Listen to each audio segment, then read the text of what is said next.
Vamos a completar con este teórico un grupo vamos a hablar de un grupo de patologías infecciosas que afectan a hospederos, donde su trastorno de su, digamos, de su inmunidad innata y adaptativa están fuertemente suprimidas, fuertemente alteradas en cuanto a su calidad y cantidad, y que obviamente van a generar un factor predisponente para adquirir determinadas infecciones. Vamos entonces a mencionar los objetivos de esta clase, que va a ser conocer los principales agentes etiológicos, bacterias, virus, hongos, parásitos, que van a ser responsables de las afecciones en pacientes inmunocomprometidos no HIV. Vamos a conocer la importancia del concepto de infección oportunista en esta población, reconocer los principales mecanismos de transmisión y, por sobre todas las cosas, tres factores importantes que hacen a esta materia: los aspectos epidemiológicos de esta afección, por otro lado, conocer y tener bien presentes los valores de los métodos de diagnóstico microbiológico, y por último, el tercer pilar de microbiología 2, que es conocer las medidas preventivas en estos pacientes. En primer lugar, vamos a hablar entonces de generalidades y epidemiología. Fundamentalmente, los patógenos que van a afectar a este grupo de pacientes van a ser patógenos oportunistas, que van a ser capaces de causar enfermedad siempre que aparezca una condición predisponente, y las condiciones predisponentes las vamos a ver. Pero también estos pacientes pueden ser afectados por patógenos primarios, ¿sí?, que son capaces de enfermar a un hospedero aparentemente sano. Así que un hospedero con factores predisponentes, con más razón, pueden ser afectados. Ambos son capaces de producir enfermedad, y uno de los elementos importantes es, aparecido el patógeno oportunista, siempre el médico se tiene que preguntar por qué apareció esta enfermedad oportunista, este patógeno oportunista en este paciente, si ese paciente no tiene diagnosticada una condición que favorece esta infección. Y por otro lado, sin duda, si conocemos a los patógenos oportunistas y tenemos la condición predisponente, podemos saber cuándo y cómo y a quiénes va a afectar ese patógeno. Bueno, respecto del origen de las afecciones, básicamente el origen etiológico va a provenir de la biota endógena, la biota normal, ya sea la biota transitoria, o bien de los gérmenes de reactivación endógena, como pueden ser la tuberculosis, ¿sí? También la etiología, los gérmenes pueden provenir de un origen exógeno, ya sea a través de la biota ambiental de la comunidad. El paciente puede portar ese microorganismo de la comunidad, o bien de la biota nosocomial. En muchos casos estos pacientes van a estar internados y van a ponerse en contacto con los gérmenes que habitualmente se encuentran en los hospitales. Y cada hospital tiene su propia epidemiología que como médicos debemos conocer, a fin de tener presente cuáles son los potenciales agresores de estos pacientes. Por último, algo diferente de lo habitual es que el origen del patógeno puede ser del donante. O sea que el órgano que es recibido por el donante puede contener microorganismos que potencialmente pueden producir infección en estos pacientes, en los pacientes receptores. Estos son los orígenes. Las vías de transmisión son las conocidas por todos, por contacto interhumano, de personas y familiares. Aquí es muy importante que el sujeto que que es trasplantado o que tiene o que se encuentra, digamos, conviviendo con el resto de las personas, puedan recibir un patógeno a través de contacto interhumano, o bien con animales, con mascotas. Es muy importante reducir al máximo este tipo de vía de infección. Recordemos que en nuestro país pacientes trasplantados pueden volver a su lugar, van a volver a su lugar de origen, y a veces no es una ciudad sino es el campo, entonces un ámbito rural donde las personas pueden tener contacto con animales, ni hablar con la tierra o en su ámbito social. Otras vías de transmisión puede ser por traumatismos en la comunidad o durante la intervención. Es muy importante, nosotros solemos colocar vías para administración de fluidos, para administración de drogas, y bueno, justamente la ruptura de la barrera cutánea provocada por la colocación de las vías siempre puede ser una vía de infección.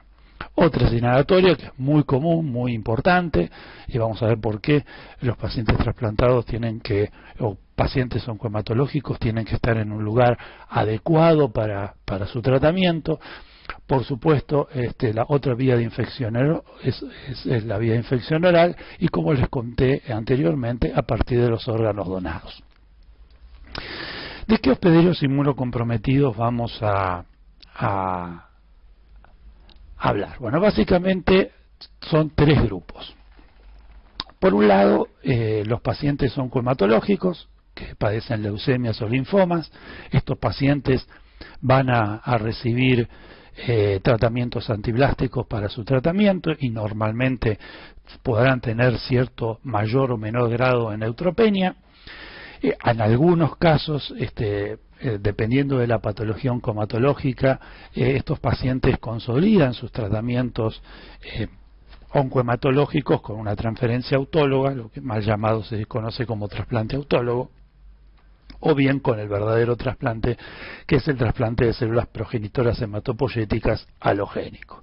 En ese caso, el paciente va a poder tener neutropenia y también ganarse una enfermedad que no existía en el mundo, como es la enfermedad de injerto contra huésped.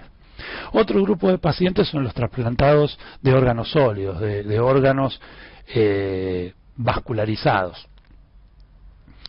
como puede ser pulmón, corazón, riñón, renopáncreas, que son pacientes que, si bien no tienen neutropenia, sí tienen inmunosupresores, reciben inmunosupresores esteroides, a veces a altas dosis, para evitar el rechazo agudo y crónico. Y por último, tenemos patologías autoinmunes en tratamientos con inmunosupresores, con corticoides y con inmunomoduladores, que modifican claramente la respuesta inmune del hospedero. Cantidades tenemos de estos pacientes en especialidades como la dermatología, la reumatología y la gastroenterología, que reciben inmunosupresores e incluso inmunomoduladores muy importantes, como son todos los IMAB, IMIB, IMOB, IMUB, que van a estudiar o están estudiando en farmacología, y que modifican la respuesta inmune y que pueden predisponer a infecciones. Nosotros nos vamos a concentrar básicamente en estos tres grupos. Básicamente en estos primeros dos, porque el tercero es un grupo muy importante de pacientes, y no tendríamos suficiente tiempo durante este teórico en vivo de poder comentarlos. El único comentario que les puedo hacer es que algunos de los biológicos recibidos se han retirado del mercado, como es el elentuzumab, porque los pacientes que lo recibían quedaban durante meses y meses y meses altamente inmunosuprimidos, y todos se infectaban y tenían un mal pronóstico, y esa fue una de las drogas que fue retirada del mercado. Haciendo farmacovigilancia en fase 4, algunas de estas drogas nos hemos encontrado con que son más perjudiciales que beneficiosas, ¿no? Este teórico, por otro lado, tiene por título ser un teórico de inmunocomprometidos no HIV, pero vieron, en medicina no siempre se dan estas cosas, ¿sí? A veces 2 más 2 es 8. uno de los puntos importantes es, por lo menos en el hospital donde trabajo, es que dentro de los pacientes oncohematológicos estamos viendo durante estos últimos 5 o 6 años muchos pacientes HIV positivos con linfomas. Entonces necesitan tratamientos antiblásticos y aquí se combina un paciente HIV positivo con un diagnóstico muchas veces tardío por HIV o que desarrolla un linfoma en el sistema nervioso central o en el tubo digestivo y que requiere tratamiento oncológico, oncohematológico. Y entonces acá combinamos dos grandes patologías, las que vieron con el doctor Salomón en el teórico, las que van a ver en el seminario de HIV, combinado con un paciente que además puede tener neutropenia, además, por haber recibido tratamientos antiblásticos, tengan patología propia de un sujeto que tiene patología oncohematológica propia. Bueno, si avanzamos, entonces nos vamos a concentrar en estos dos pacientes. Por un lado, en los pacientes oncohematológicos y en los trasplantados de órganos sólidos. Vamos a ver más o menos, estos no son datos que yo les dejé en el seminario, en los PDF, pero para que tengamos más o menos una idea de cuántos pacientes son.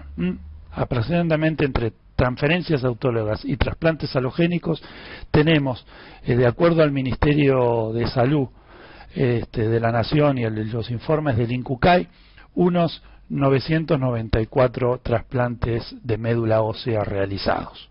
Estos son datos de hasta enero del 2018 en el informe del 2017. ¿No? Fíjense, en el caso de trasplantes de órganos vascularizados, una evolución de este siglo, ¿sí? Del 2000 al 2017, llevamos unos 1.892 trasplantes de órganos sólidos, donde la mayoría son renales y hepáticos. ¿Sí? O sea, fíjense la cantidad de pacientes trasplantados que tenemos. Ahora, ciertamente, esto es lo que se ve, lo que se informa, porque estamos obligados a decir cuántos trasplantes hacemos, ¿sí?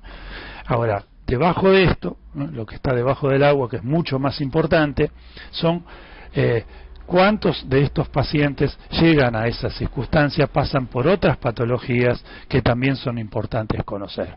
Fíjense que en el caso de los pacientes con leucemia, neutropénicos, que pueden atenderse en cualquier hospital del país, no todos requieren un trasplante de médula ósea. A veces con estos tratamientos antiblásticos estándar alcanzan la remisión de la enfermedad y el paciente con leucemia no necesita trasplantarse. Otras veces por el tipo de enfermedad oncomatológica que tiene, parte del tratamiento antiblástico es un trasplante de médula ósea.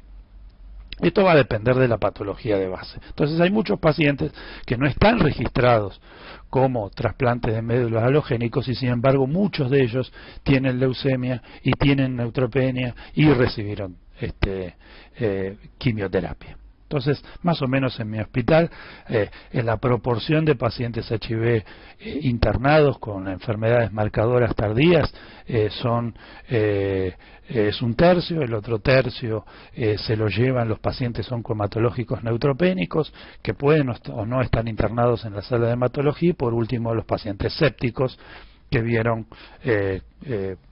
sépticos no neutropénicos, o sea, posquirúrgicos o por otras razones, como los que vieron en el teórico con el doctor Correa y que van a ver esta semana en el seminario de sepsis. Entonces, gran parte de los pacientes son los que están aquí. Hay algún grupo de pacientes que sí podemos saber, o que sí nos puede dar una idea de cuántos son los pacientes que van a terminar teniendo algún factor predisponente y que van a requerir un trasplante. Y fíjense en este registro.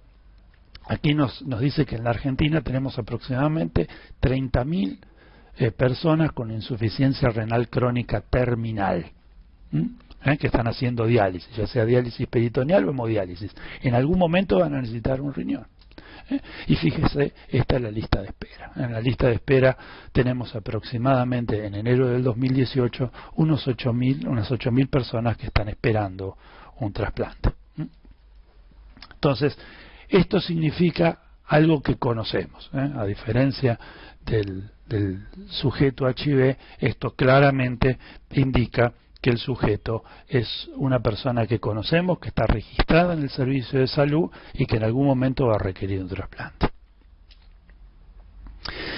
Ahora, ¿cómo es que se provoca el daño? Esto en parte tiene que ver con la cursada de microbiología 1, o sea, cómo es que los gérmenes provocaban daño. Ahora, el daño que vamos a ver en estos pacientes va a depender fundamentalmente de los mecanismos patogénicos que expresen los agentes etiológicos, ya sea por invasión, por diseminación o por la producción de toxinas. En general, el daño que se va a traducir muchas veces en signos y síntomas no va a depender de la respuesta inmune. ¿Por qué? Porque en estos pacientes, la capacidad de la respuesta innata o adaptativa se puede encontrar disminuida. Y como todo en medicina, 2 más 2 es 8, existen las excepciones. Y hay 2 excepciones muy importantes en este grupo de pacientes, que es la enfermedad de injerto contra huésped y el rechazo. En estas 2 circunstancias, ya sea las células del donante o ya sea, el hospedero que reconoce al órgano vascularizado como no propio, va a generar una respuesta inmune y por lo tanto va a haber una expresión de daño. Esa expresión de daño se va a manifestar con signos y síntomas, de la misma manera que el daño que puede ser provocado por los mecanismos patogénicos de los gérmenes. Por lo tanto, en los pacientes oncomatológicos y en los trasplantados de órganos sólidos, es muy importante entonces tener en cuenta para nuestra materia, especialmente en microbiología 2, estos 3 aspectos. Los aspectos epidemiológicos, los aspectos del diagnóstico microbiológico y el de la prevención de estas afecciones. ¿Cómo podemos prevenir estas infecciones? Hay un dato que es central, y el dato central es que en mayor o en menor proporción estos pacientes son pacientes conocidos. Y por lo tanto el evento que va a provocar el factor predisponente que va a inducir a que el paciente se pueda infectar es un evento conocido. Es en mayor o en menor medida programado. Esto es a la inversa de lo que ocurre, como les comentaba el doctor Gómez Carrillo en el teórico de síndromes mononucleosiformes, especialmente en el síndrome antirretroviral agudo, y en el teórico del doctor Salomón de HIV. Entonces, el sujeto HIV tiene que conocerse HIV antes de que llegue a tener una enfermedad oportunista, que no se haga un diagnóstico tardío. Les mostraron durante el teórico cuál era la proporción de pacientes que llegan a tener SIDA y a tener un evento como una enfermedad oportunista, y que esa enfermedad oportunista determine que descubramos que el paciente es HIV positivo, que es lo que no queremos. En cambio, en este grupo de pacientes, sabemos que al paciente lo tenemos que trasplantar y de qué va a ser trasplantado y cuál va a ser la inmunodepresión que va a recibir, cuánto va a durar esa inmunodepresión. El oncólogo, el hematólogo, sabe qué quimioterapia le tiene que administrar al paciente, cuántos días de neutropenia va a tener, si tiene que consolidar ese tratamiento oncomatológico con un trasplante alogénico o una transferencia autóloga. No es algo desconocido. Si bien un paciente con leucemia puede debutar su leucemia con una infección, puede pasar perfectamente, lo cierto es que en la mayoría de los casos el paciente lo conocemos, sabemos qué es lo que puede llegar a tener, que es un evento que vamos a programar, que es un factor predisponente que vamos a inducir, y que por lo tanto las mismas pruebas diagnósticas que utilizamos para los pacientes con infección oportunista en una población tienen una importancia y en esta población tienen otro significado, justamente porque no son desconocidos para nosotros, son pacientes que conocemos. Entonces hay que tener bien en claro que es un evento programado. Entonces vamos a ver algunos ejemplos epidemiológicos importantes. En los pacientes oncohematológicos que reciben quimioterapia pueden tener neutropenia y mucositis provocada por distintos regímenes antiblásticos.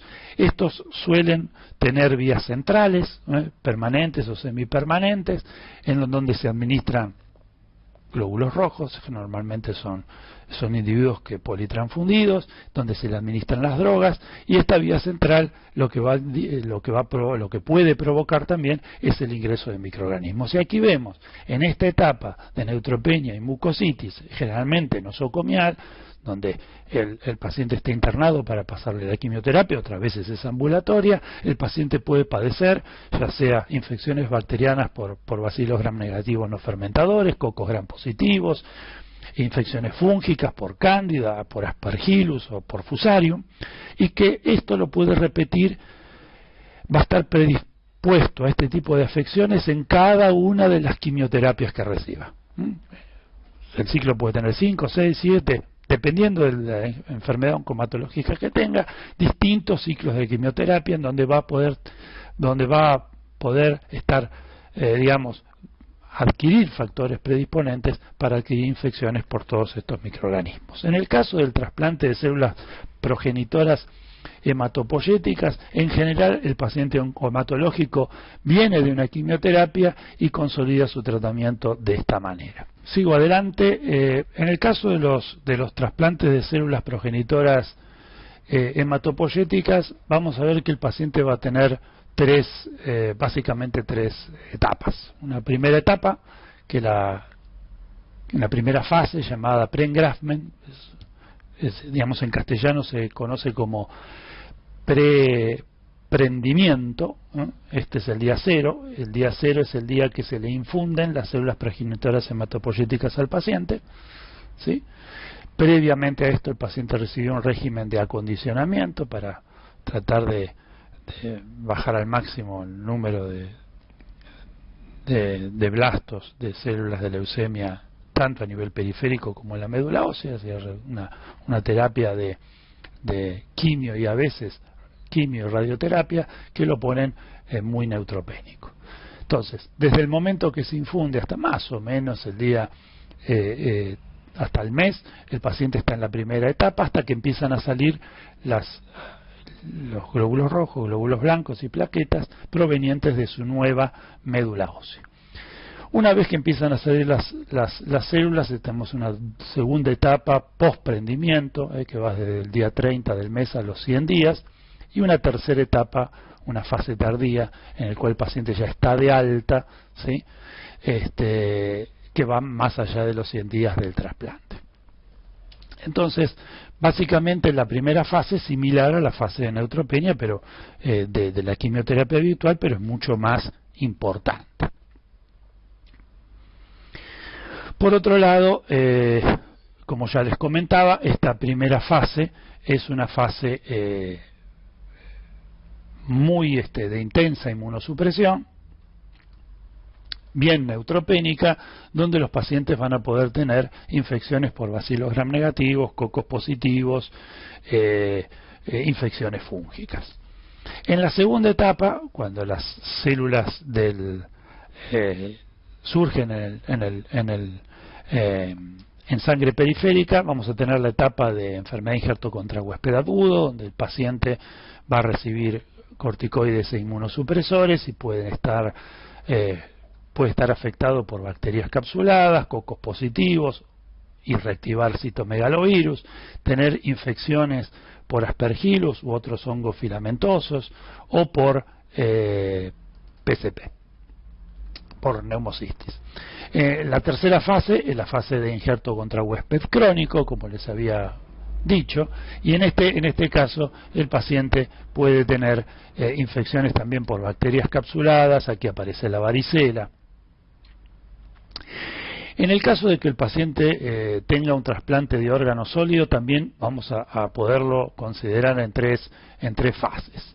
En la primera fase es la fase del periodo nosocomial. Esta línea indica el día 0, es el día que se le trasplanta al receptor el órgano vascularizado. Por lo tanto, el paciente está internado un poco antes, y acá tenemos todo el periodo nosocomial del procedimiento del trasplante, donde el sujeto sin duda va a tener que recibir una vía central y va a estar internado. En el segundo al sexto mes, el paciente tiene una intensa inmunosupresión con corticoides inmunosupresores para evitar el rechazo agudo, y más allá del sexto mes ya el paciente se encuentra de alta, la inmunosupresión es moderada, el rechazo es crónico y se bajan las dosis de inmunosupresores y esteroides. Entonces fíjense que en el primer mes nosocomial, de nuevo, los bacilos gram negativos y los cocos positivos son los más frecuentes. También puede haber enfermedades virales, ¿sí?, como herpes 6, herpes simple, citomegalovirus, hongos como aspergillus y cándida. En el segundo y sexto mes, en la segunda y la tercera fase, por bacterias capsuladas. Puede reactivar la toxoplasmosis en el segundo al sexto mes post-trasplante. Puede también tener hongos filamentosos invasores como aspergillus y fusarium. Fíjense que la tuberculosis no suele aparecer al principio, tampoco en el trasplante alogénico. Varicela, Epstein-Barr, los virus respiratorios, aquí el paciente está de alta, entonces va a tener contacto con la población y en cada invierno enfermarse con los virus respiratorios comunes del resfrío o bien de influenza. Pueden reactivar las micosis sistémicas endémicas, ¿sí? Y puede también padecer, dado el uso de corticoides inmunosupresores, neumocistosis. Entonces fíjense que con estos tres datos que les estoy dando, estas tres pantallas epidemiológicas de dos aspectos importantes, como pueden ser los pacientes neutropénicos trasplantados de órganos sólidos y de médula ósea, fíjense cómo se distribuyen en forma heterogénea los microorganismos que pueden infectar a una misma persona en distintos periodos. Entonces, con lo que les quiero transmitir desde este punto es que es fundamental tener presente que los pacientes inmunocomprometidos son todos distintos, que no es lo mismo un paciente diabético tipo 1 que diabético tipo 2, un paciente pediátrico con agamaglobulinemia o una inmunodeficiencia primaria, que tenga una alteración del complemento, que sea un paciente joven que perdió por un traumatismo el vaso, que el paciente esté recibiendo rituximab, que el paciente tenga una leucemia linfocítica crónica, que haya sido un trasplantado alogénico de cordón haploidéntico, que haya recibido un trasplante de riñón, no es lo mismo que haya recibido un trasplante hepático, o de bloque cardiopulmonar. Son todos pacientes absolutamente diferentes en su inmunocompromiso. Entonces no podemos responder en un examen que un paciente inmunocomprometido puede tener cualquier cosa. Cualquier cosa no, porque fíjense que cada patología tiene una incidencia de infecciones determinadas, bacterianas, fúngicas, parasitarias, muy particular. Entonces no se infecta de cualquier manera. Le vamos a ver que cada una de estas afecciones ocurren en un determinado momento. A veces están influenciadas por lo que hacemos con las profilaxis y otras veces es la historia natural de la afección. Bueno, vamos a ver manifestaciones clínicas muy amplias, ¿sí? Vamos a ver, porque esto no es resorte de esta materia, simplemente las voy a mencionar como para tener presente cuál es el problema con los cuales los médicos nos enfrentamos y la importancia del diagnóstico microbiológico.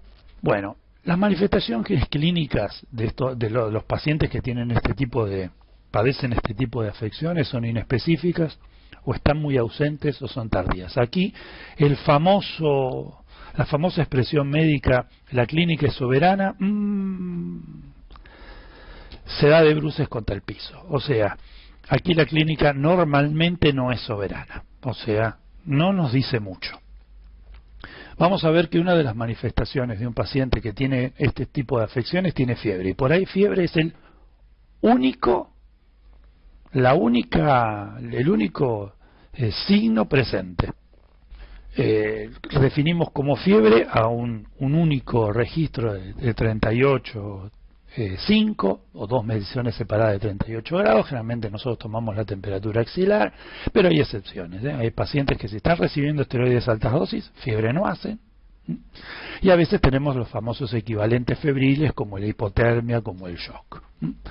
Otro es la neutropenia, la neutropenia definida como menos de 500 polimorfos nucleares neutrófilos, o con una caída muy importante. Esto generalmente te lo dice el hematólogo, que el paciente se va a poner neutropénico en poco tiempo por la quimioterapia que va a recibir, y otras veces el hematólogo te dice, mira, tiene 20.000 blancos, tiene 30.000 blancos, tiene 50.000 blancos, pero son todos blastos. Entonces no tienen función de protección, ¿tá? Y entonces los consideramos neutropénicos igual. Entonces, recordar siempre que esta asociación de neutropenia y fiebre es una urgencia infectológica que demanda que el médico actúe con celeridad. Bien, otra de las características, y aquí vamos a algunos ejemplos como para que se den cuenta la importancia inespecífica que tiene la clínica en estos pacientes. Aquí tenemos 3 casos de pacientes que tienen lesiones mucosas en la semimucosa de los labios y en la mucosa del paladar. Cualquiera de estos 3 pacientes tiene más o menos lo mismo, en el piso de la boca. Bueno, las lesiones son muy similares. Al paciente le duele, le molesta, uno las puede ver sin ningún problema, llegar al diagnóstico clínico de que el paciente tiene erosiones y ampollas en la boca.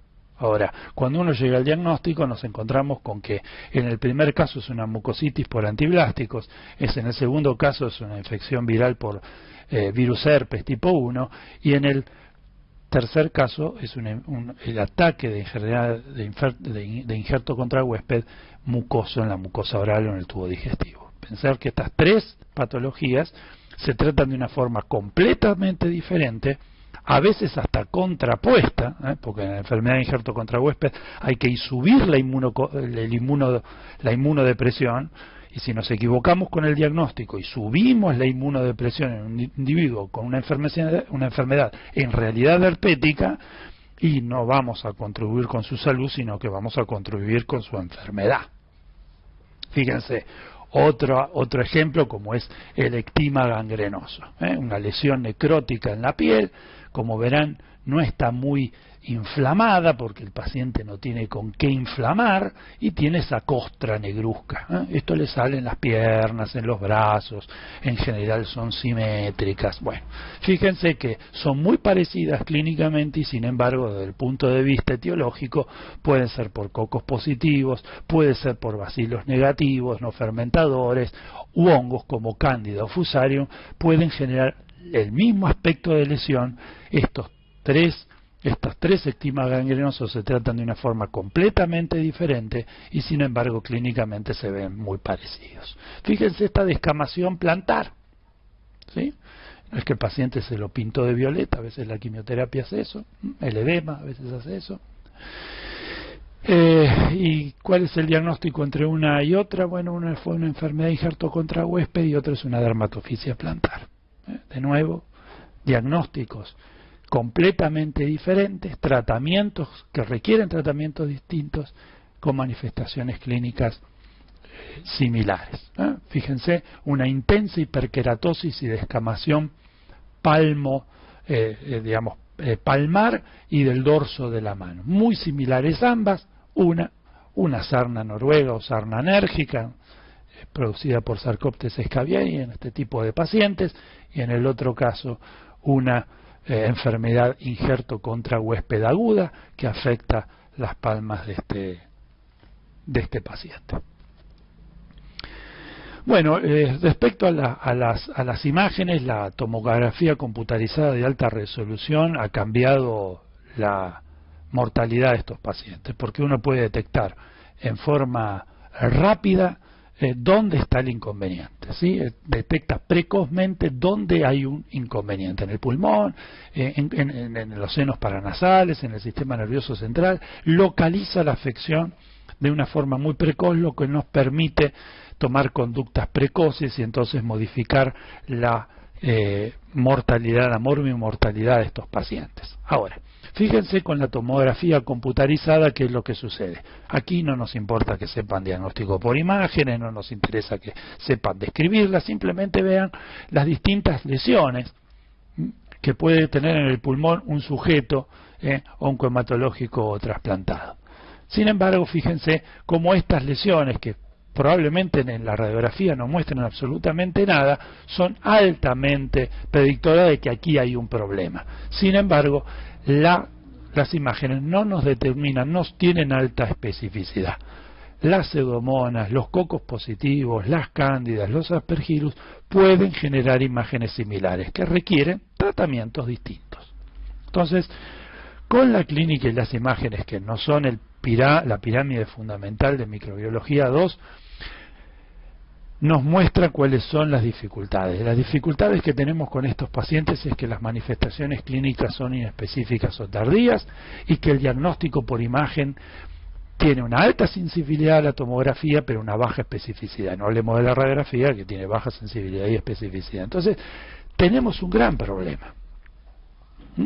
Y vamos a tener un problema que se va a reiterar en forma secuencial cada vez que el sujeto, por ejemplo, tenga que hacer quimioterapia en sus distintos ciclos de leucemia. O sea, vamos a tener un problema y otro problema, y nuevamente cada vez que hace fiebre y neutropenia por el tratamiento antiblástico, vamos a tener que parar las antenas, porque vamos a tener que tener bien presente qué tuvo antes y qué puede tener ahora. Y encima, las manifestaciones clínicas de lo que tuvo antes porque tuvo una fusariosis puede ser que sean las mismas que las que tiene ahora en el nuevo ciclo de quimioterapia y tenga una infección por cocos positivos. O sea, manifestaciones clínicas inespecíficas, imágenes similares de patologías diferentes. Entonces, evidentemente, ejercer la medicina en estos pacientes no es fácil. Entonces, vamos a tener que tener muy en cuenta, ¿sí?, las características de ese paciente. Vamos a tener que tener en cuenta que vamos a tener que tener bien presentes los aspectos epidemiológicos y los antecedentes de ese sujeto para poder establecer una conexión entre ambos y tener bien presente cuáles son los recursos que tenemos en el hospital para poder resolver esa dificultad. Y básicamente eso será trabajando en forma multidisciplinaria, infectólogos, el trabajo de los microbiólogos en el laboratorio, los especialistas en diagnóstico por imágenes, los neumoticiólogos, los hemoterapistas, etcétera. Entonces, para tener un éxito necesitamos trabajar en conjunto porque las dificultades son grandes. Y uno de los pilares fundamentales para establecer la diferencia entre si el paciente está infectado, si el paciente está haciendo rechazo, básicamente tiene que ver con el diagnóstico microbiológico y fundamentalmente con los métodos directos que pongan en evidencia al germen, ¿sí? Porque esos son los más importantes en estas patologías, porque los métodos indirectos que evalúan la respuesta inmune en muchos casos por el tipo de pacientes del cual tratamos no nos van a ser del todo útiles. Entonces va a ser fundamental que seamos fundamentalmente agresivos, no para pegarle a los pacientes, no pensamos hacer, no estamos pensando en eso. Estamos diciendo que no tenemos que ahorrar esfuerzos, no hay que ahorrar esfuerzos en buscar la razón por la cual el paciente tiene lo que tiene. No tenemos que inventarnos diagnósticos, tenemos que buscar el diagnóstico. Otra cosa distinta es si después de hacer todo lo posible por buscar el agente etiológico no lo encontramos, porque eso puede pasar. Lo que no podemos no hacer es hacer todo lo posible para llegar al diagnóstico microbiológico en pacientes que tienen una urgencia infectológica. Entonces, lo primero que vamos a tener que hacer, que va a depender de nosotros, es tomar las muestras. Y desde ya, la muestra de elección en principio va a ser la muestra de sangre, los hemocultivos, ¿sí? Y después podremos tomar hisopados o material de secreciones, pero recordemos que en estos casos vamos a poder tener la chance de rescatar biota normal, y a veces es difícil interpretar si la biota normal rescatada de estas muestras es la responsable de la afección o no.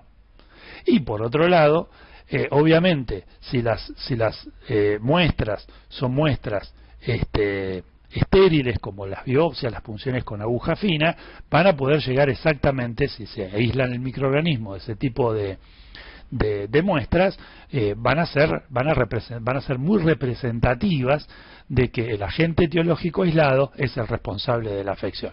Pero tenemos algunos inconvenientes. A veces las punciones con agujas finas y las biopsias no las podemos hacer. ¿Por qué? Porque si el paciente, por ejemplo, está neutropénico, también está plaquetopénico, y hay una contraindicación para hacer biopsia, que el paciente se desangre por falta de plaquetas. Entonces, hay muchas de las muestras invasoras que tenemos que hacer para obtener una muestra adecuada que no las podemos hacer por la condición clínica del sujeto. Entonces tenemos que evaluar con este equipo multidisciplinario qué podemos hacer y qué no. Por lo tanto, las muestras, por ejemplo, que ustedes vieron de la piel, son muestras que podemos tomar sin ningún tipo de problema. Si las muestras son obtenidas, recordar siempre separarlas en solución fisiológica para los estudios microbiológicos y en formol para anatomía patológica. Esto nos va a ayudar mucho para hacer diagnóstico microbiológico por un lado y de enfermedad injerto contra huésped, rechazo, lo que sea, por el otro. Entonces, es muy importante que si se toman las muestras sean separadas correctamente, rotuladas correctamente, enviadas al laboratorio lo antes posible y con el medio de transporte adecuado, ¿sí? No es infrecuente que la muestra en formol llegue al laboratorio de microbiología o todo llegue a anatomía patológica porque el médico supuso que el paciente solamente podía tener lo que él creía que tenía en la cabeza. El médico pensó en una patología y remitió una sola muestra a anatomía patológica. Y después anatomía patológica dice, no observo nada, ¿no? Material inespecífico. Y se perdió una oportunidad muy valiosa. Entonces es muy importante remitir las muestras donde corresponde. Un elemento muy importante es que en los pacientes neutropénicos no es posible evaluar si las muestras son representativas o no. Todo lo que vieron en los puntos de corte, del material respiratorio, lo que vieron en las muestras de materia fecal, en infecciones urinarias, bueno, es muy raro que un paciente neutropénico tenga sedimento patológico, tenga leucocitos en materia fecal positiva, que tenga más de 25 neutrófilos por campo en una muestra respiratoria, porque no tiene neutrófilos. O sea, no tiene neutrófilos, olvídense, nunca la muestra va a ser representativa. Esto no quiere decir que no haya que procesarla, tiene que decir que al laboratorio le tenemos que avisar que el paciente es neutropénico. Hay que escribir correctamente la orden médica para avisar qué es lo que queremos, por qué estamos pidiendo lo que estamos pidiendo en ese sujeto, para que el laboratorio se entere que tiene que procesar la muestra y que esas características de si es representativa o no, en muchos de estos pacientes no la podemos evaluar de la misma manera que lo hacemos con un sujeto no neutropénico. Ni hablar que no inflamen, ¿no? Bueno, esto es la importancia que tenemos en estos. En esta diapositiva, no las muestras respiratorias, ¿sí? Es muy importante entonces que si el paciente expectora, que raramente expectora, si no tiene neutrófilos no va a expectorar, porque no tiene con qué inflamar, entonces no tiene tos productiva, entonces tenemos que ir a la broncoscopía como el elemento fundamental para obtener muestras respiratorias. Ahora, si expectora, aprovechemos la expectoración para remitirla al laboratorio. Y no es la primera vez que nos encontramos con un paciente que expectora y que toda la expectoración va al tacho y que no es remitida al laboratorio. No, sí, es muy importante para el diagnóstico microbiológico. Si la tomografía identifica dónde está el problema en el seno paranasal o en los pulmones, entonces el broncoscopista, el futuro neumotisiólogo que nos esté escuchando, puede ir directamente a buscar con una fibrobroncoscopía y con el lavado broncoalveolar la obtención de la muestra de ese segmento pulmonar comprometido, ¿sí? Entonces el lavado broncoalveolar es una muestra de vital importancia para el diagnóstico microbiológico y no hablemos del esputo posval, que generalmente nunca se remite al laboratorio y es una muestra muy importante de obtener.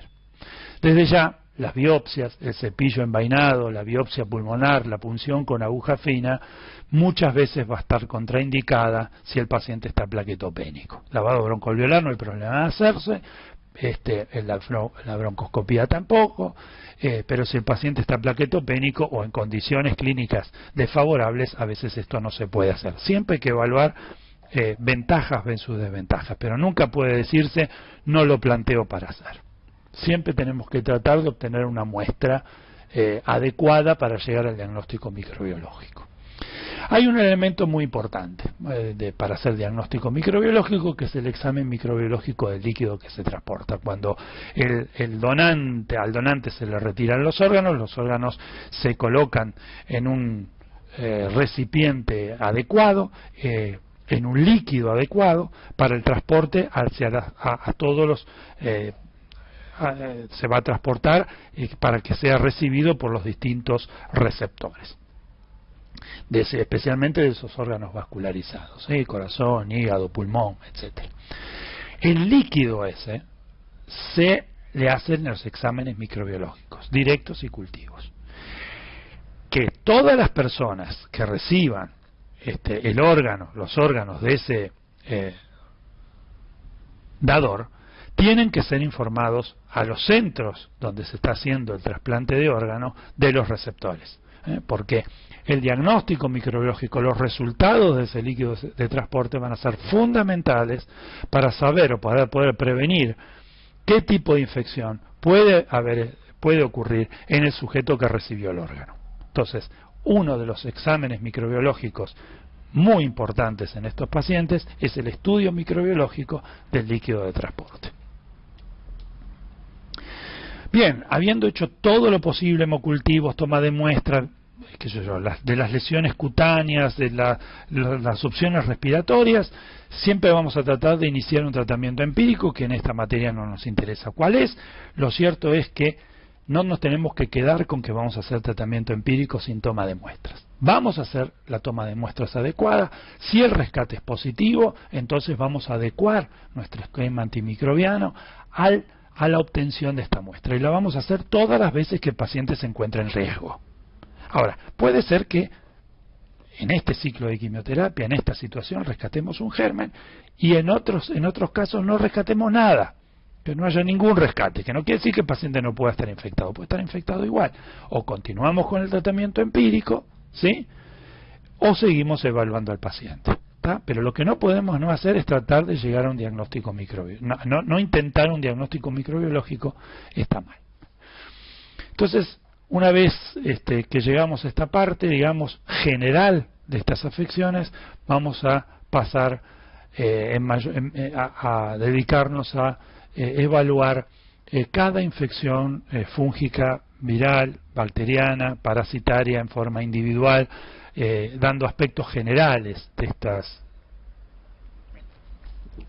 Ahora vamos a las infecciones bacterianas. La mitad de los pacientes neutropénicos febriles pueden tener una infección de este tipo.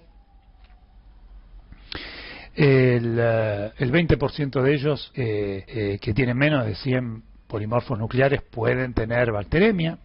Es una complicación infecciosa muy frecuente. Se presenta en general en los estadios tempranos y la epidemiología fue cambiando porque hemos hecho uso de terapia antibacteriana preventiva, profilaxis primaria, y entonces en la época de los 80 eran más frecuentes las infecciones por bacilos gram negativos. Después se introdujo la terapéutica la profilaxis con quinolonas, entonces bajaron la incidencia de bacilos gram negativos y aparecieron en la época de los 90, incluso en nuestros días, la de cocos gram positivos. Las infecciones bacterianas van a estar influenciadas necesariamente por uso de quimioterapia que produce mucositis, especialmente del tubo digestivo, y diarrea, que va a facilitar la translocación y que provoque bacteremia, por el uso de catéteres venosos centrales, necesarios sí o sí en este tipo de pacientes, por el uso de quinolonas, y los cocos gram positivos que frecuentemente afectan a estos pacientes pueden ser tanto Staphylo aureus como coagulasa negativos, del grupo de Viridans, neumococo, o por bacilos gram negativos como pueden ser fermentadores y no fermentadores. En esta época, digamos, en estos años, la presencia de enterococo vancomicino resistente, de Viridans con alta resistencia a penicilina, y ni hablar de bacilos gram negativos productores de BLE o KPC o de bacterias menos frecuentes, pueden ser todos agentes productores de infecciones graves en pacientes neutropénicos. En el caso de las infecciones fúngicas, son las segundas más importantes. Dentro de las infecciones fúngicas, las producidas por agentes fúngicos levaduriformes, como puede ser Candida albicans, que es el más común, ya sea de origen exógeno a través de los catéteres, o de origen endógeno por vía digestiva, ya sea por translocación por lesión de la mucosa o translocación espontánea. Candida tropicalis es muy frecuente en pacientes con neutropenia. De hecho, el aislamiento de cualquier lugar de este tipo de levadura indica que el paciente es un paciente de alto riesgo. Y el 60 al 80% de los pacientes colonizados desarrollan este tipo de afección. Lamentablemente en nuestro medio y en toda Latinoamérica, el Candida parapsilosis también es frecuente, en general es de origen exógeno a través de piel y mucosas, genera biopelículas en los catéteres y están relacionados a una falla del control de los procedimientos de asepsia y antisepsia, tanto en catéteres en pacientes ambulatorios como durante su internación. Esto no solamente ocurre en la Argentina, sino en general en toda Latinoamérica. Cuando tenemos infecciones por parapsilosis, no habla bien de nuestros procedimientos de asepsia y antisepsia en el manejo de catéteres. En el caso de las candidemias, el elemento más importante para hacer diagnósticos son los hemocultivos. Aquí debajo tienen el uso de detección de mananos 1,3 beta-deilucano y PCR. No tenemos disponible la detección de estos antígenos, ni de 1,3 beta-deilucano, no disponemos de ella, y los hemocultivos son el medio más importante para hacer diagnóstico, y el volumen es muy importante. Tomar varios sets de hemocultivos es muy importante para llegar al diagnóstico. Lo que le puede suceder al paciente con una caída de polimorfos nucleares neutrófilos es hacer mucositis, es hacer fiebre y pirogenemia.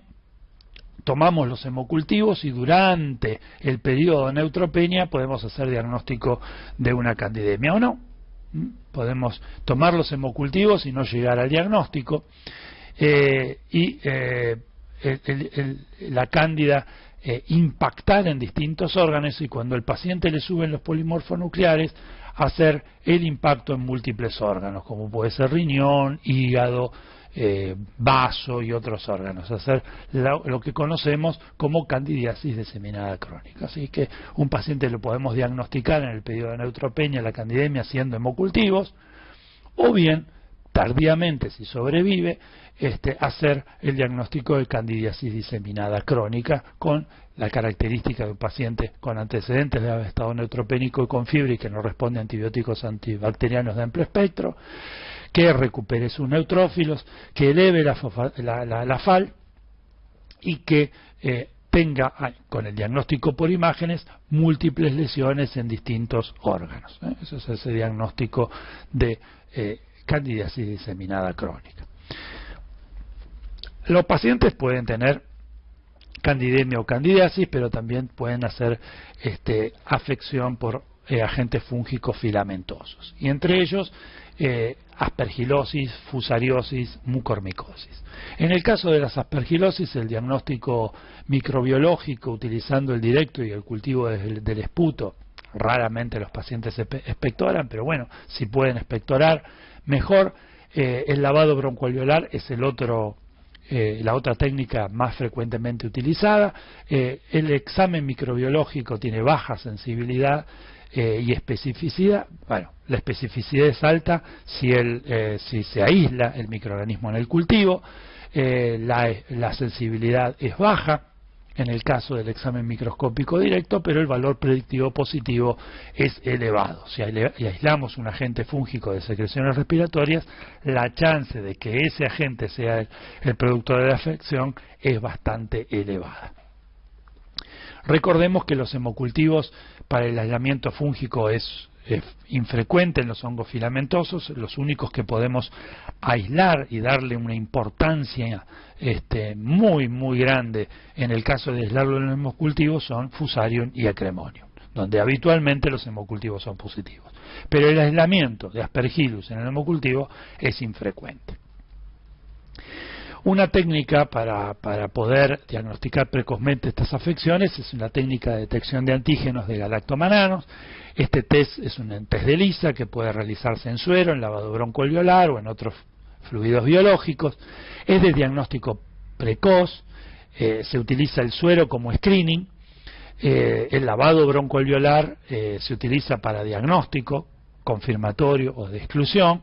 Al paciente no lo vamos a poder estar haciendo, le podemos sacar sangre 3 veces por semana. En general los pacientes le podemos sacar sangre todos los días para hacer un screening de este tipo de detección de este tipo de antígenos, pero no le podemos hacer un lavado broncoalveolar día por medio.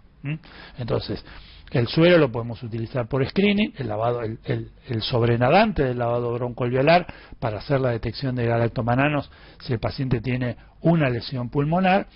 Y evidentemente, especialmente en el suero, conforme el tratamiento es exitoso, los títulos van bajando, y si el tratamiento no es exitoso, en general los títulos se mantienen o suben. Así que también es útil como monitoreo terapéutico. Aquí dice que el test también se puede realizar en líquido cefalorraquídeo. La verdad es que si hicimos diagnóstico de aspergilosis diseminada con compromiso del sistema nervioso central, es que llegamos muy tarde. No tenemos que ver ese tipo de pacientes porque se supone que hicimos algo antes para hacer diagnóstico precoz. A veces los pacientes llegan en circunstancias tan malas que llegamos a ese diagnóstico de aspergilosis con compromiso del sistema nervioso central, que es de muy mal pronóstico. Respecto de las mucormicosis o de otros hongos filamentosos, en este caso son hongos filamentosos cenocíticos, pueden provocar afecciones en pacientes con leucemia, con trasplante de células progenitoras hematopoyéticas y también en el trasplante de órganos sólidos. Las manifestaciones clínicas son muy inespecíficas. Puede haber algún tipo de diagnóstico por imágenes que nos oriente mejor hacia el diagnóstico de mucormicosis, pero es de muy mal pronóstico y muy grave. Generalmente el diagnóstico es tardío, se llega al diagnóstico tardíamente y por eso la mortalidad en estos pacientes suele ser muy alta. Por suerte, la frecuencia de aparición de esta afección no es muy alta, es baja. El diagnóstico por el momento se hace a través de métodos directos, con la observación del agente etiológico en los exámenes microscópicos de las lesiones, como hongos filamentosos cenocíticos con muy poquitos tabiques, escasos tabiques o nulos tabiques, hifas anchas de división a más de 90 grados, divisiones dicotómicas, y después con si procedimos adecuadamente en el aislamiento y la observación, pueden crecer y las distintas características de su fructificación asexuada nos va a orientar en género y especie, siempre y cuando crezcan en los cultivos. Y esto va a ser fundamental, lo van a ver en los teóricos de esta semana y en los seminarios correspondientes, que no debemos macerar las muestras no debemos macerar las muestras para no destruir y perder la vitalidad de estos hongos y que el cultivo sea positivo. Muchas veces es negativo porque las muestras se maceran, destruimos al hongo y el hongo no crece y no lo podemos identificar.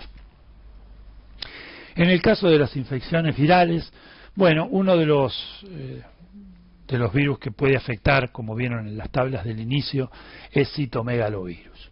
Y citomegalovirus es un virus que afecta a este tipo de pacientes, y hay pacientes que tienen más riesgo de padecer la afección por CMV. Básicamente en aquel receptor CMV positivo, o sea que, como dijimos que era un evento programado, en mayor o menor medida, tenemos que saber la serología previa del paciente. Entonces, si un paciente, un receptor de órgano sólido, tiene serología positiva para CMV, puede reactivar. Obviamente, todo receptor que es cero negativo para CMV, o sea, no tiene anticuerpos anti-CMV detectado por las técnicas habituales que utilizamos, y el dador del órgano CMV positivo, eso se lo conoce como mismatch. Esa situación, receptor negativo con dador seropositivo, es también de riesgo para tener CMV. Que el receptor reactive una enfermedad por CMV que puede producir una alta morbimortalidad. Entonces, es fundamental conocer el estatus previo del paciente, tanto del receptor como del dador. Entonces, el diagnóstico se va a poder hacer por antigenemia PP65, que es una inmunofluorescencia cuantitativa, una PCR cuantitativa, y después coloco el cultivo en gel vial y el aislamiento del virus. ¿Cuáles son las técnicas que más frecuentemente se utilizan? La antigenemia PP65 y la PCR cuantitativa. En general, lo que está acordado en todas partes del mundo donde querramos tratar a los pacientes en forma adecuada o diagnosticar a los pacientes en forma adecuada, es con la con la PCR cuantitativa. Ese es el estándar más importante de cuidados que se tiene que tener para hacer un diagnóstico adecuado de estos pacientes. Fíjense que pueden parecer distintas manifestaciones clínicas que ya las van a ver, pero quiero recalcar que como estos pacientes son pacientes que conocemos, que son pacientes que sabemos en qué situación se encuentran, las manifestaciones clínicas por CMV no las tenemos que ver. Tenemos que hacer diagnóstico antes de que las manifestaciones clínicas aparezcan, porque son pacientes conocidos. Por eso el término preemptive o tratamiento anticipado se introduce en pacientes con PCRs cuantitativas, positivas, y que cuando se hacen positivas al paciente lo tratamos antes de que se enferme. O sea, si vemos pacientes con retinitis con CMV, en pacientes con HIV, cuyo debut fue una retinitis por CMV, es lógico de pensar, no está bien, pero es lógico, porque si al paciente no le hicimos diagnóstico de HIV antes y llega con diagnóstico tardío de HIV y debuta debuta con una enfermedad, conocemos que el paciente es HIV positivo porque tuvo una enfermedad oportunista y su oportunismo fue un CMV, es lógico de comprender esta situación. Pero no sabíamos que era HIV positivo. En cambio, los pacientes oncohematológicos o los pacientes trasplantados de órganos sólidos, sabemos que los vamos a trasplantar, debemos conocer el estatus previo del paciente y por supuesto debemos conocer el estatus del dador. Y con esto tenemos que tener las herramientas necesarias para hacer diagnóstico de la afección antes de que se enferme. Porque esto cambia la mortalidad. Cuando se presentan en un congreso y presentan un caso clínico donde un paciente trasplantado tuvo una retinitis por CMV, la verdad que es un fracaso, porque ahora estamos en el siglo XXI. La PCR cuantitativa no debe ser un ejemplo de excepción, como si tuviéramos no sé qué, un estándar impresionante de recursos que tenemos que extraordinarios que tenemos que gastar. No, son recursos normales a esta altura del siglo XXI que no deberíamos tratar pacientes trasplantados o pacientes graves con este tipo de afecciones si no tenemos los recursos diagnósticos adecuados. Y esto debería ser un estándar de cuidado, ¿sí? Hay otro ejemplo importante para las infecciones por CMV, que solemos los médicos equivocarnos. Fíjense que podemos pedir antigenemia PP65 en pacientes trasplantados de órganos sólidos porque la inmunofluorescencia se hace sobre neutrófilos. No es infrecuente que los médicos pidamos PP65 en pacientes neutropénicos. No tienen glóbulos blancos, no tienen ningún blanco, tienen 0 neutrófilos y le pedimos PP65. Entonces el laboratorio recibe esta información, el pedido de un diagnóstico. Es un paciente que no tiene glóbulos blancos. ¿Cómo va a ser la inmunofluorescencia sobre un neutrófilo si el paciente no tiene neutrófilos? Entonces allí lo importante es la PCR. Es importante tener, es lo mismo que ocurre con cuando queremos hacer una genotipificación o queremos hacer un test de resistencia en pacientes HIV cuando el paciente está indetectable. Es muy difícil, si el paciente no está detectable, amplificar su genoma y determinar qué queremos saber sobre él. Entonces, es muy importante que la antigenemia PP65 se puede solicitar en sujetos no neutropénicos y que el estándar de cuidado sería una PCR cuantitativa, especialmente en los neutropénicos. Y fíjense si que relacionan esta diapositiva con cuando aparece CMV en estos pacientes, se darán cuenta que si el paciente no tiene neutrófilos, no tiene glóbulos blancos, difícil es que un CMV reactive. Por eso es que al principio, primero o segundo día de neutropenia, es muy raro tener infecciones por CMV. ¿Está? Muy bien.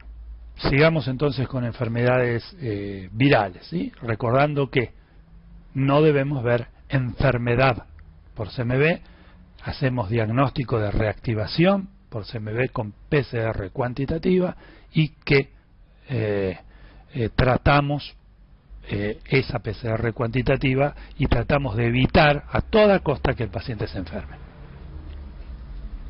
Bueno, herpes simple también es otra afección que puede observarse en este tipo de pacientes.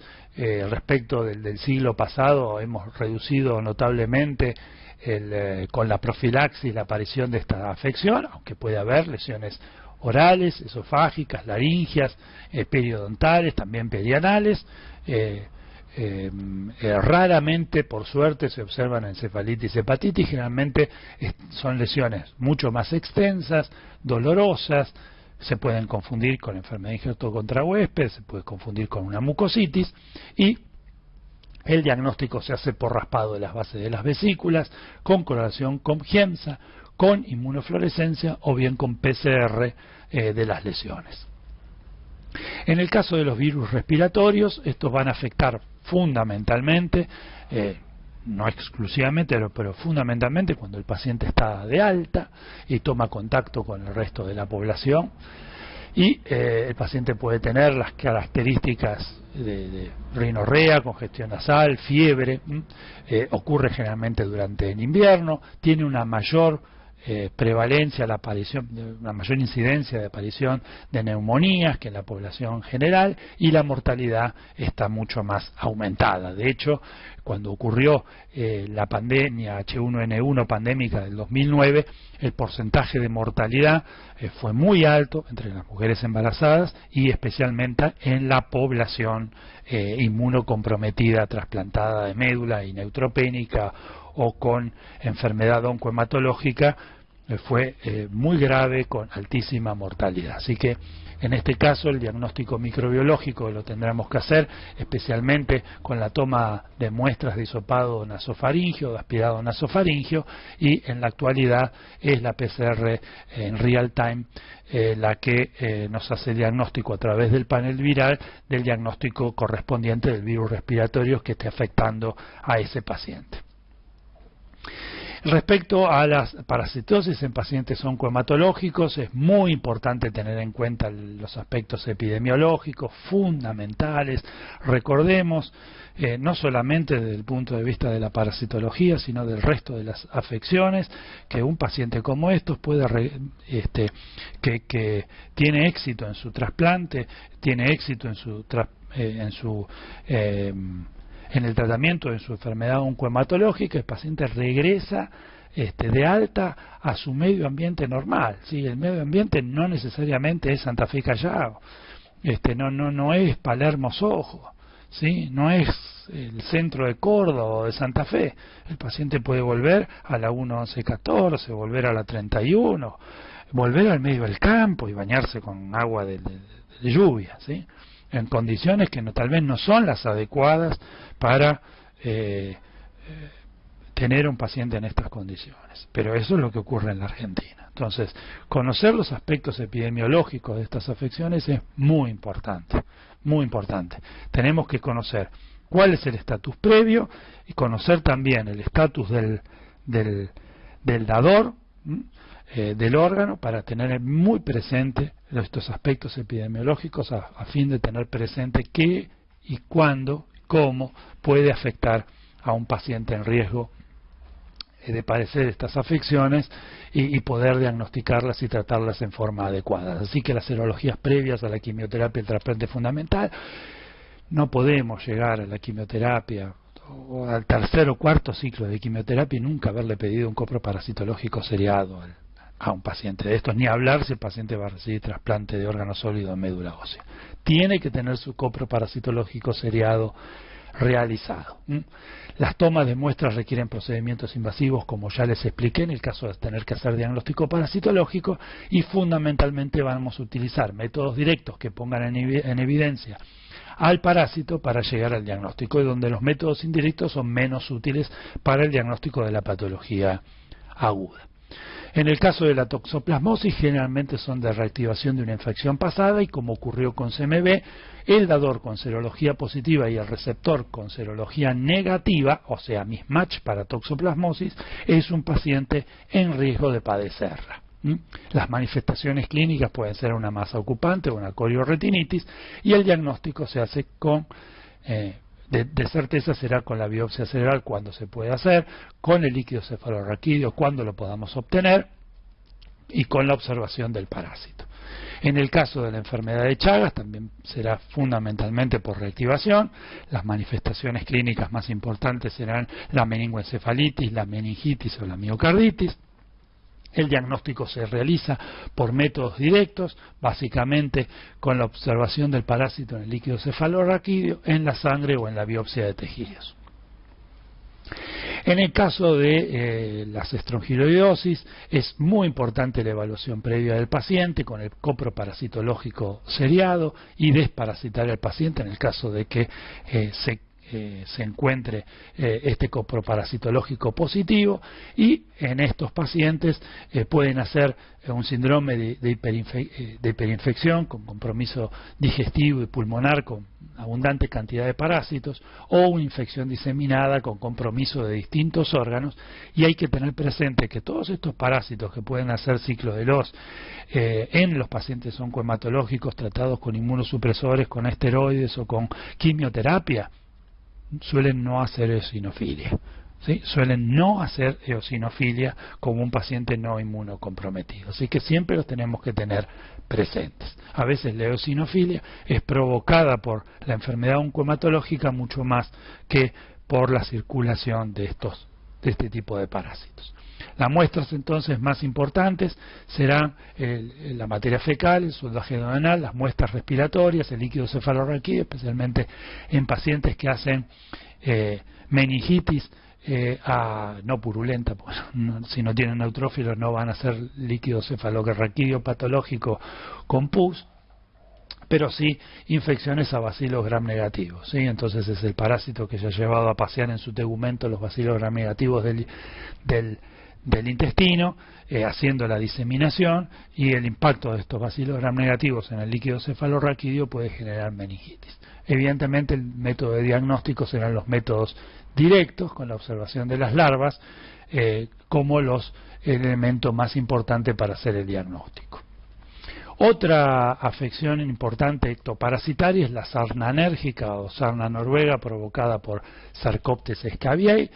es fundamental para el diagnóstico. Se realiza por métodos directos, por raspado de las lesiones. Al raspar las lesiones entre porte y cubre objeto podemos observarlo a los parásitos.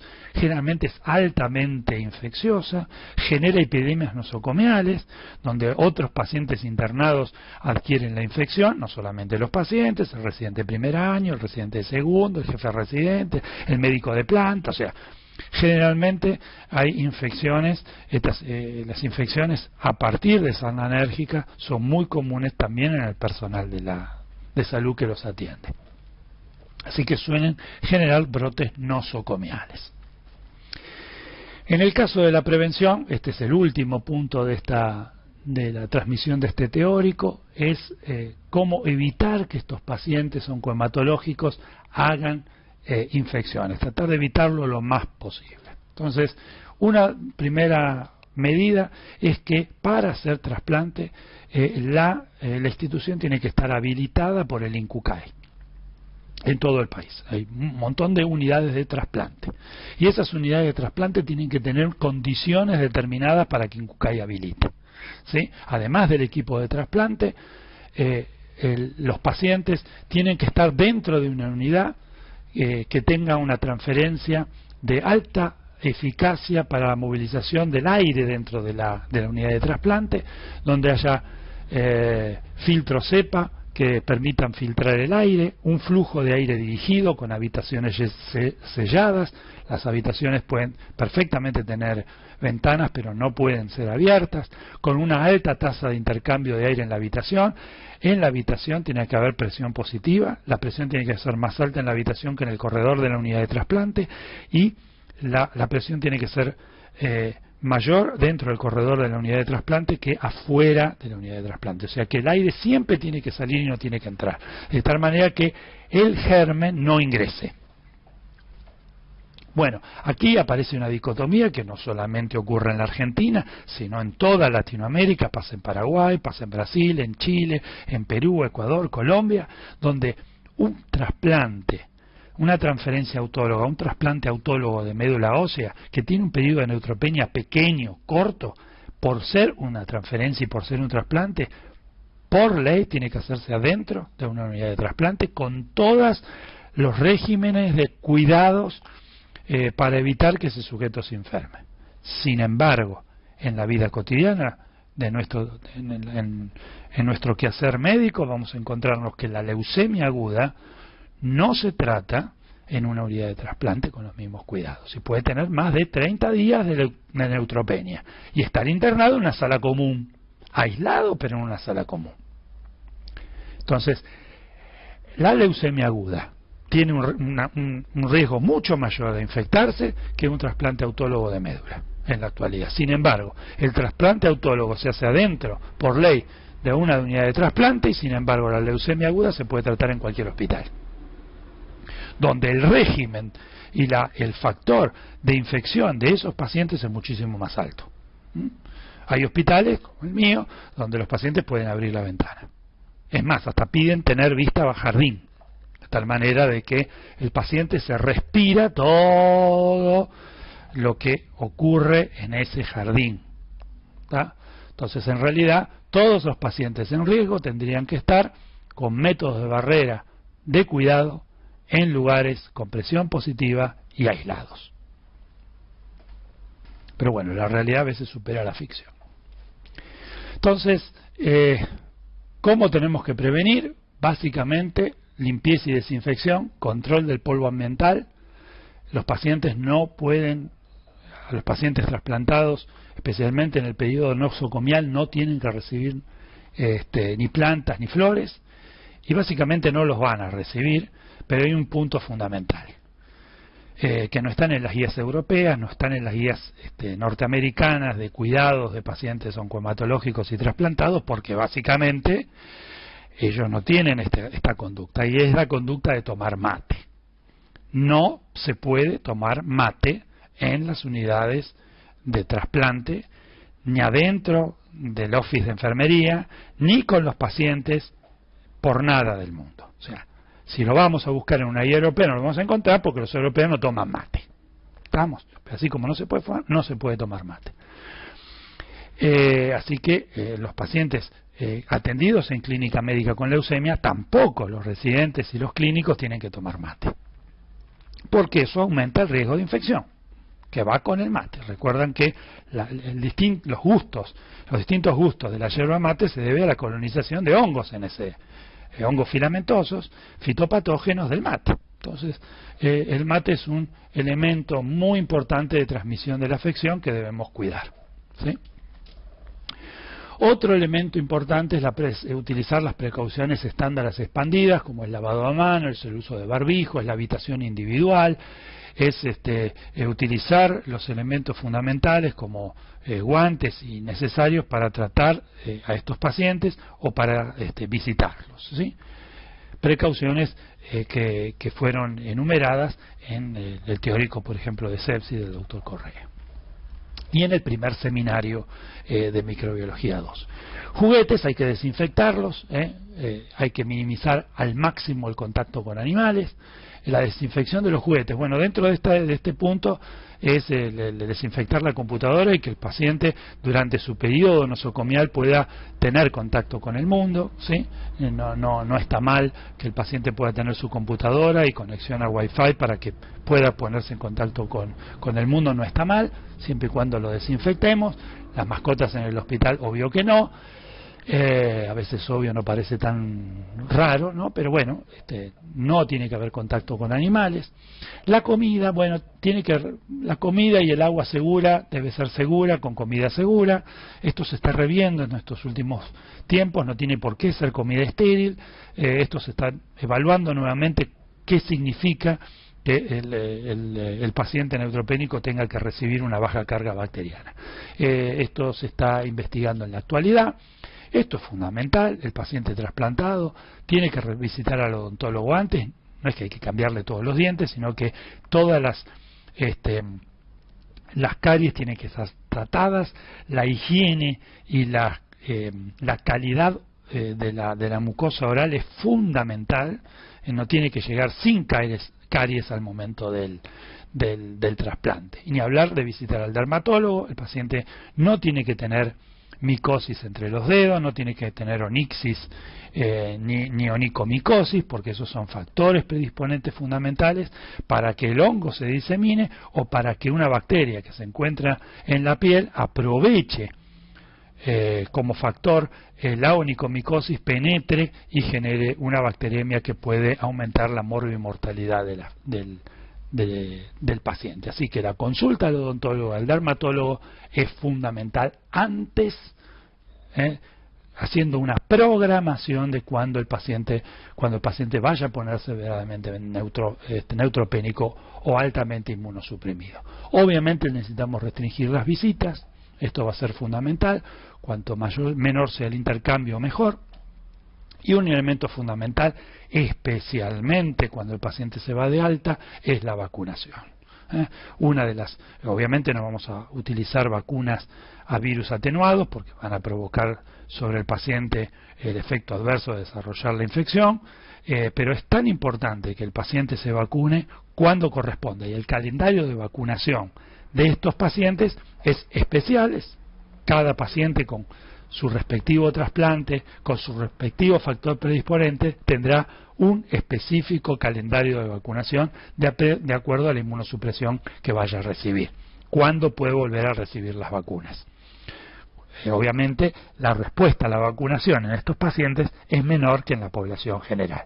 Ahora, así como hablamos de que hay un calendario de vacunación específico para las personas inmunocomprometidas graves como las que vimos en este teórico, también es fundamental tener presente que el resto de la población se tiene que vacunar, especialmente las personas que están en contacto con las personas inmunocomprometidas, porque el efecto rebaño aquí es multiplicador. Si las personas que rodean a esta persona inmunocomprometida y que ya está de alta, está recibiendo inmunosupresores a bajas dosis porque es un trasplantado renal, que hace más de 1 año o 2 años que se trasplantó, bueno, además que que es fundamental vacunarlo contra la gripe. Es muy importante que todo su grupo familiar y el grupo que lo rodea se vacune contra la gripe, porque entonces la chance de que esa persona se infecte va a ser mucho menor.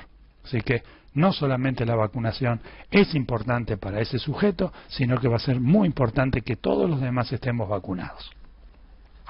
Otro ejemplo clave de la vacunación es Sabin versus Salk, ¿sí? Entonces, evidentemente, es muy importante tenerlos cubiertos a los pacientes con vacunación Salk, de tal manera que cuando se vacuna con Sabin a la población general y empieza a excretarse, a circular Sabin en la naturaleza, en el medio ambiente, no sea incorporado por un paciente inmunocomprometido que no ha recibido, no ha podido recibir Salk, porque puede ser deleterio para él o puede producirle mortalidad al mismo. Entonces, cuando se largan las vacunaciones con Sabin, hay que tener presente de que estos pacientes los tenemos que vacunar antes con Salk o generar las medidas preventivas correspondientes para evitar estas afecciones.